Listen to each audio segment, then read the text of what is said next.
Welcome back. You are still watching Morning Live after serving his 12-year prison sentence for several high-profile crimes. Nhlakanipho Tsakane Sikosi braved up and shares his life journey that's full of failures, challenges and prison circumstances that led him to reimagine the outcome of his life and making it better by finding solace in God. He tells this heartbreaking story in his inspirational Christian autobiography he titled You Are Born to Win. Well, Nhlakanipho joins us now from Mbombela in Mpumalanga to help us dissect this offering. Nhlakanipho, good morning. It's great to have you on this show. Thanks so much for coming. Good morning. I greet you. I'm so happy to be here as well. Thanks a lot. Nhlakanipho, just take us through the person that you were before you made the wrong decisions that landed you in prison.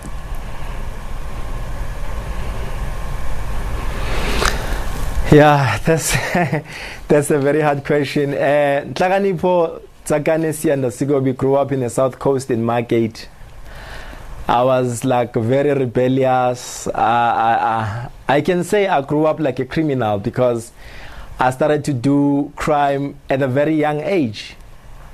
At the age of 12 years, it was my first time to stand in a court podium.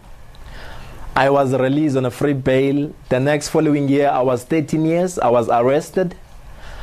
I was convicted to 3 years, 6 months at the reform school. Then I went to the reform, and after that, my life was broken in worse and worse and worse. So looking at the transformation that has now happened in your life, I mean, you're an author, you're a motivational speaker and a powerful evangelist.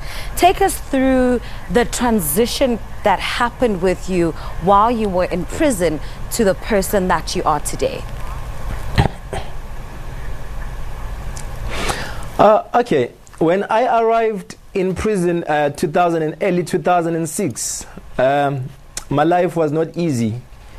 2004, I discovered I was diagnosed for HIV, that I'm HIV positive.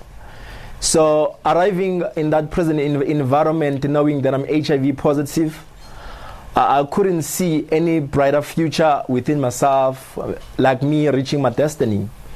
The only solution that I had was to commit suicide and kill myself. I tried many times. I joined the wrong groups in prison, like to be a gangster. I was at 26 doing all the wrong things. I remember the other time when I tried to commit suicide, but there was a voice, an audible voice that spoke to my life. In the morning, I woke up and the church was called in prison. I went to the dining hall. I find inmates worshiping God, and my life was very touched when I see one of the inmates who was sitting on a wheelchair praising God.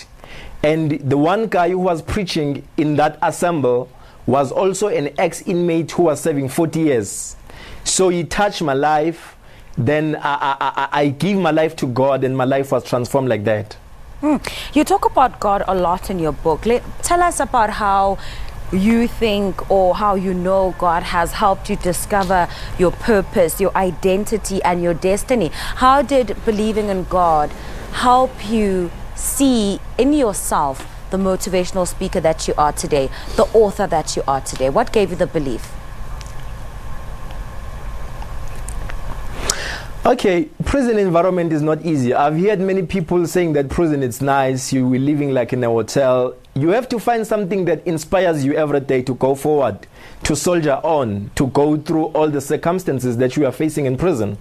So the only thing that was available at that time for me to inspire me was only the word of God, because I was rejected by many people. I was rejected by my family. I was rejected by my friends.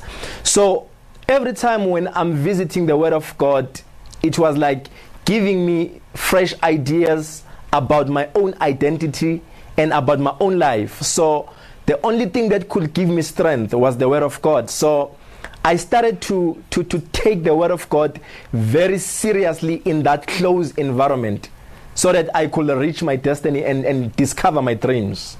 Let's talk about the stigma that ex-convicts face when they are now released and they try to Yes. reintegrate themselves into society. Did you face any challenges in terms of people re-accepting you in the community, people taking you seriously, and most importantly, people believing that you've changed? Yes, that's true.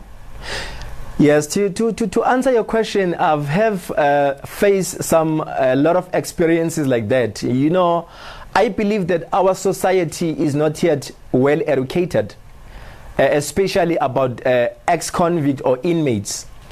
I've been like criticized, I've been judged, but to tell you the truth, there are those who are like very good to me, to inspire me. Like my church, the Assemblies of God, they are very good to me. But other people, when you tell them that you've been in prison, they will also judge you. You can even see them when you tell them their facial expression. They not happy when they see you. So it's sometimes the environment outside here is not good. It's very judgmental, and they criticize you a lot. Well, Nhlakanipho, you've certainly come far. We are proud of how you've been able to transform your life. Thank you so much for making the time to talk to us, and all the best with your book. That was Nhlakanipho Tsakane Sikobi, and he's been speaking to us about his book titled You Are Born to Win.